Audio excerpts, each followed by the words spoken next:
Hello, my name is Lee Danker, and I'm the Alumni Director at UNO.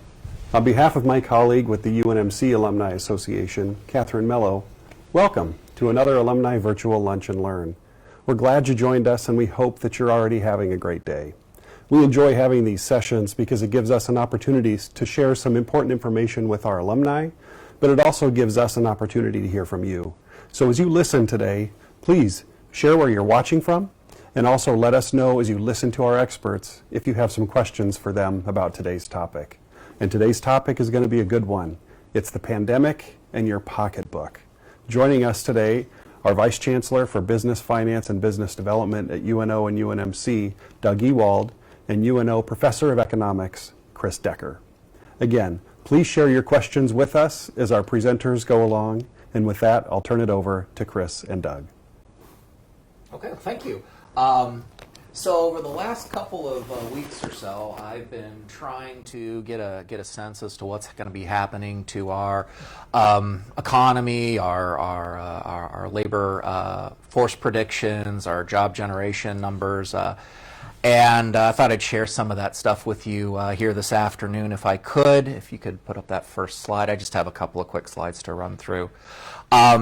So February wasn't that long ago. It may seem like a long time ago, it really wasn't. And at that time, late February, early March, things really looked pretty good with respect to the Nebraska economy and the Omaha economy. We had some healthy job growth. We had some pretty good retail sales numbers coming in. Perhaps a little bit of struggles in agriculture, largely due to some tariff policies and other issues at play. But for the most part, we were in a pretty good place. The economy seemed to be doing very well. And then the virus hit. Then the engine stalled, and we stalled the engine. We had to force a shutdown and reduce activity in business establishments. And what we saw happening, and what I mean by we, my colleagues and I in economics, was something like we've never seen before. And this first slide kind of illustrates it. We like to look at weekly claims for unemployment insurance that's produced by the Nebraska Department of Labor.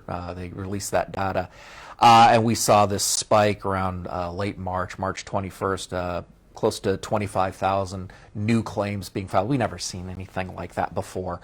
Even if you go back and look at the Great Recession in 2008, 2009, over that period we had a substantial number of new claims filed, close to 200,000 over that 24-month period. What we've seen in about 6 weeks has just been remarkable, about close to 110,000 claims. And it was widespread. It was across all sorts of different sectors. We all know about food services, and we certainly know about retail sales, retail establishments, but it even hit manufacturing, it even hit construction, it even hit transportation services. It was across the board.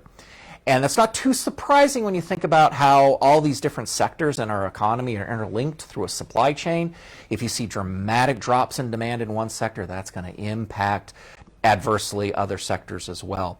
So at the end of the day, we saw a substantial number of furloughs and layoffs in a variety of different sectors, both in the state and in the city, by the way. The city of Omaha, if you think about Douglas County, Sarpy County, and Washington County in particular, as of late March 21st, it was about 55% of all those claims came in the city of Omaha. Now look, if there's any silver lining in this dark cloud, I think we can take away a few things. First of all, initial claims are coming down, and they are coming down rapidly. Maybe the worst of this is behind us in terms of the layoffs. We'll see. But right now the numbers are looking, they're not great, but they're looking better. And in terms of Omaha, you take just a look at the May 2nd data that came out. Omaha's share of total claims has really fallen. It's about 14% now. It was 55% at the end of March. Now it's about 14%. So maybe Omaha's weathering the storm a little bit better. And I might touch a little bit on why I think that's happening. Maybe Omaha will come out of this thing a little more quickly than the rest of the state. And it is the case that in the previous Great Recession was a long, deep recession. This may be a deep recession, but perhaps it's a little bit shorter. Depends on us. It depends on the community. Depends on how we react as we consider this phased reopening activity. So if you go to the next slide, I just have a little effort to try to give you an idea when I will see jobs coming back. And a lot of these forecasts are conditional. I can't emphasize that enough. I don't have a crystal ball. Nobody does. All I can give you is a sense of what the data is telling us now and where I think things are going. So what we're looking at here, in my sense, is if we maintain a careful phased reopening, we maintain social distancing, we maintain those good protocols to ensure consumer safety, that will give confidence to businesses. And that confidence will allow for some net gains in employment. I think that could happen as early as August. It may go into September. We may be back to pre-COVID levels of employment by this time next year if we maintain vigilance. That's the sense I get out of this whole thing. Now, if you go to the next slide, I've got this what-if scenario. Let's suppose that we're unable to maintain social distancing, if we relax too soon, if we don't maintain good behavior and good habits. One of the worst things we can do is generate uncertainty for businesses. If consumers don't have confidence that they can safely shop and return to normal activities, businesses aren't going to have confidence to rehire. So if we don't maintain those social distancing protocols, if we don't maintain good behavior, if we don't do whatever we can to reduce the spread of the virus and keep infection rates low and falling, we could have a much longer recession. You know, the typical recession in the United States post-World War II was about 10 months. And the Great Recession 12 years ago lasted 18 months. I think if we manage things vigilantly, we could keep this recession on the shorter side. I really, really do. If we're unable to do that, if we relax too quickly, then it's quite possible we could have a much longer recovery time. And perhaps this is all just a cautionary tale. For my last little slide, I'll just share with you my thoughts on this. We are in uncharted territory. I hate to use the phrase, but it's true. We've not seen anything like this in our lifetimes. But I will tell you this is not a typical kind of recession. The Great Recession was driven by weaknesses in some of our financial institutions. There was too much debt being incurred by consumers. As a result, we had a harder time recovering from that. This was the result of biology. The current situation is the result of trying to control a contagion. If we're successful at doing that, given that the economic fundamentals were in place already, I think we can recover more quickly. I really do. I think the fundamentals were in place. I think they can be maintained again if we're able to keep those infection rates down and allow businesses to have confidence to invest again and to hire again. Nothing will do more damage to a recovery than uncertainty. Businesses do need certainty. And that's really all I wanted to share with you as an overview of some of the work as I have been looking at some of these forecasts. Hey, Chris, that's great intel. Appreciate the update on where you think we're at nationally, locally. Obviously, nobody has a crystal ball here, and from that perspective, the university is not immune to this either. We are fortunate that we have some pretty solid cash reserves in the system, although when you take $50 million out, like I think President Carter had indicated here in the last week or so, what the impact has been thus far, it's significant. And we have a number of things we're strategizing on right now, where we go in the future. The wild card here is students. You know, how many students are we going to have on campus in the fall? And right now we are planning to have students on campus in the fall. It may look a little bit differently than what we have traditionally seen in the past, but that's what we're ramping up for. We have a big checklist we're working on to make sure that everything's in the right condition from that standpoint, but we're working hard to make sure we can get students back on campus here. And couple things I would mention here that President Carter has touched on here in the last week to 10 days is the Nebraska Promise. He unveiled that here at the last Board of Regents meeting and basically that said that any student that has I think their family or their adjusted gross income is $60,000 or less can participate in the Nebraska Promise as long as they maintain a 2.5 GPA. To date, we've already processed over 2,500 applications on that at UNO. So solid numbers there. And another point of clarification here is I know the president just came out and said there's going to be a tuition freeze in years 2 and 3. And by that I mean we're heading into the fall. I consider that to be year 1. But if you have a new student coming in concerned about financials, debt, they will be able to know that, okay, based on what I'm paying in the fall, that's my tuition number per credit hour for the next 3 years. So a number of things going on that front, and all positive really for our student base. Thank you, guys. Excuse me, really good information so far. I'm going to start us off with a question that both of you, I think, will be able to chime in on, and that has to do with federal and state aid. There has been some federal aid that has been provided to individuals, and Chris, that's what I'm curious to hear from you. How has the federal aid and state supported individuals and businesses locally?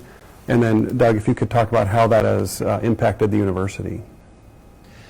Well, there have been some stimulus packages that have been passed and been offered by the federal government in particular to small businesses. To the extent that money has been distributed efficiently, that has been a big help. Again, we're talking about some substantial numbers here. Well, let's keep the questions going. Based on past economic recoveries that you've seen, Chris, what are some positive outcomes that we can expect? Post-recovery, I think we learn from every single recession, because every single recession is different. The causes are different. The solutions can vary, but the outcomes are usually a time, particularly for businesses, to pause and say, okay, as we weathered that last storm, what worked well, what didn't work well, what could we do to improve long-term business sustainability? Some of the things that I think we can take away from this are a recognition that some businesses, and I would, by the way, count myself as a professor on this front, some educational institutions, some professors, may have been apprehensive about a lot of the technologies that are available for remote teaching and for remote production. I think there's going to be a lot of opportunities that arise as a result of this experience. I also think that there'll be long-term benefits in terms of worker safety and how to structure plant organization and so on. And these are my thoughts regarding how things will go forward. In my own business as a professor, like I said, I had been for a long time apprehensive about using technology for online or remote teaching. But I think the more of us that get exposed to that and see how it can work, we're in a position now to say, hey, if this is the trend in the future and we're going to see more of this, not replacing on-site instruction, but more of this hybrid remote on-site kind of instruction, we're going to be in a better place to deliver efficient knowledge in a more effective way. So I think that there could be some positives coming out of this one. Doug, one of our alumni just asked, and you kind of alluded to this earlier, but do you anticipate that the university will face budget cuts in the near future because of this? Well, that's a great question, and I wish I had the crystal ball, but I would say this, that we are modeling, drafting a few things in the event we have to. Hope is not a strategy from that perspective, so we try to run the university just like Chris alluded to, what the business community is doing out there. They've got contingency plans. We're in the process of putting contingency plans here together as well, and really is going to depend on what that student enrollment looks like. The summer is strong right now. I'll tell you right now that summer enrollment is about 7.5% ahead of where we were this time last year, so very, very strong. The fall is still lagging right now, so we are doing some draft modeling with respect to what that might look like from a university perspective, and in all likelihood we will have to have a number of levers to pull depending on what the fall looks like. So if we have a message for alumni on both campuses right now, it's talk to your neighbors and tell them to send their students to UNO and UNMC. That's exactly right. To the extent that families want their students to stay closer to home, that are in the greater Omaha area, here's a great opportunity here to to experience UNO first and foremost, and we hope to keep them from that standpoint once we get them here. If this was not their plan, or if they're back in Omaha attending an institution in another state, well, maybe they'll park here for a semester or two, and we hope that won't leave to continue their education from that standpoint. So hope to have a good balance there, but lot of strategic planning going on right now. And UNO has great professors, by the way. I think we do a pretty good job in the classroom. Yeah, absolutely. I would agree with that. We like our professors, and that's good news, frankly. UNO will be open for business. It continues to be open for business, and both our campuses are ready for students. Chris, you had talked before, and I'm wondering if you could dig in a little bit more, that you think Omaha might recover a little bit faster than some other places. Could you tell us a little bit more about that? Sure. I think this is kind of, I'll call it a working hypothesis, but based on the data, I think there could be a good reason for this. Like I said earlier, when you look at those initial claims for unemployment, the numbers are dropping faster in the Omaha area than they are statewide. That does bode well for a shorter and perhaps less deep recession. Now, that's kind of bucking the trend, because historically, Omaha has had kind of a slightly deeper and a longer recession than the rest of the state. So this could be a new thing. But if you look at the industrial composition of the city, we have a lot of people who are employed in financial services, and they're employed in insurance and education. And a lot of these jobs tend to translate reasonably well to remote work sites, which means that we can maintain a degree of productivity in those sectors without the layoffs that you might have to see in something like general retail, or you might have to see it at bars and restaurants. As a result, I think we can, which may look a little bit better than the state going forward. And now, as we get more data, we'll start seeing if my hypothesis is accurate on that front. But that is something that I'm tracking, because I do think that might be something particularly unique about this event. Well, and Chris, on that front, you can, if you look around this town, to the extent that we're able to drive around, because there's not a lot of cars on the road these days, but you can see the construction projects really haven't slowed. And this is one way that the university has contributed to the local economy. We have construction going on at Manimal Hall, that addition. We have a major renovation at Monroe Meyer Institute for UNMC going on right across the parking lot, literally from that standpoint. And we have not slowed that. The reason we have not really is, we don't begin a construction project on this campus or any campus unless we've fully have the dollars committed from that standpoint. So the dollars have committed, they've been raised, our donors are expecting us to move forward, and this is one small way that the university can kind of keep that economic engine in the city of Omaha moving forward.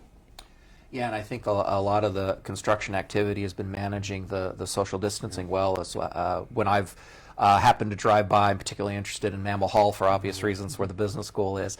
There seems to be a great use of technology that allows for workforce to be operating in a safe way. So it's been a real benefit, I think. And yeah, that space is going to get used without doubt. One topic that seems to be discussed a lot, and it's very interesting to know that UNMC has been putting a lot of effort toward it, is a vaccine. In fact, our next Lunch and Learn in 2 weeks will be about a vaccine, but there's a question right now about, will the pandemic being under control and a vaccine being available help with economic development? I mean, what role will a vaccine play in economic recovery? Well, let me give you my thoughts on that real quickly, and then I'll let you talk.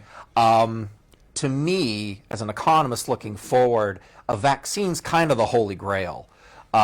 When I talk about the what-if scenarios, that if we're not able to keep the contagion under control and drop infection rates, leading to a much longer and potentially deeper recession, that's under the assumption that we're not able to develop a vaccine. If we had a vaccine available and widely used tomorrow, I don't see any reason why our economy couldn't truly bounce back in a much shorter period of time. Again, I think the fundamentals of our economy were in place prior to the COVID spread. So if we had a vaccine in place, we could see job growth coming back perhaps earlier in the summer and perhaps getting back to pre-COVID levels maybe by, I would say by Thanksgiving time, maybe by Christmas time, depending on how businesses are able to adapt. So from my perspective, if a vaccine was truly available and quickly available, that would really help. Now, I know that's kind of pie in the sky. I'm no infectious disease expert. I'm no doctor. In the traditional sense anyway. But I will say that a lot of testing will need to be done and so on, but that could really, really help, I believe, our economy. Yeah. Right, Chris. Those are great points, and I would, earlier I mentioned the fact that, hope is not a strategy when we're looking at budgeting across the university, but I view the vaccine as from an economic standpoint, from a nationwide global perspective, that is the hope that helps drive markets, return of employment, those type of things, because I think we saw some positive results out of Gilead here, which started at the Med Center here in the last couple weeks, and that week I think we had the single biggest or largest increase in the Dow in that particular week. So while hope isn't a strategy, those certain types of things, if we can progress that vaccine forward, it gives people confidence that we're going to get through this and we're going to get through it in a timely manner. Right. Yeah. And the treatment that was being alluded to is very, very important as well for those people that are already sick and those people that are already suffering. If there could be some sort of treatments that could shorten the duration of those infections, would be very helpful. I made this point earlier, and I really want to emphasize that nothing can hinder an economy more than uncertainty. We see it when there's uncertainty in the business environment. The Dow bounces up and down. Investors don't know what to do. Businesses don't know what to do. But if you had a vaccine in place and you had effective, viable treatments in place, that's the kind of confidence that consumers can build on, and that's the kind of confidence that businesses can say, okay, I'm ready to reinvest. I'm ready to bring people back into the stores. Yeah, it would be wonderful, and whatever financial support is necessary to continue those efforts, I'm certainly not going to stand in the way of. Really, really great information, and thank you, Chris and Doug, for taking time to share that information with our alumni today. And I'm glad that we ended on that discussion about the vaccine and the hope, and certainly trying to get some more certainty where things are so uncertain right now, because our next session in 2 weeks will be about the development of the vaccine, and in particular the Med Center and UNMC's role in doing that. I want to remind folks, and again, we apologize for any technical difficulties that you may have experienced during this, but if you want to watch these again, they'll be available on our Facebook and YouTube pages. Many people have asked us during these sessions how they can show their support, and again, we're going to remind you that there is a link on here to the Student Food Pantry, which will allow you to help support students on both the UNMC and the UNO campus. And finally, please continue to tell us what's on your mind and how the university and our alumni associations can help. You'll find our email addresses on the closing screen. Thank you once again for joining us, and we'll see you in 2 weeks.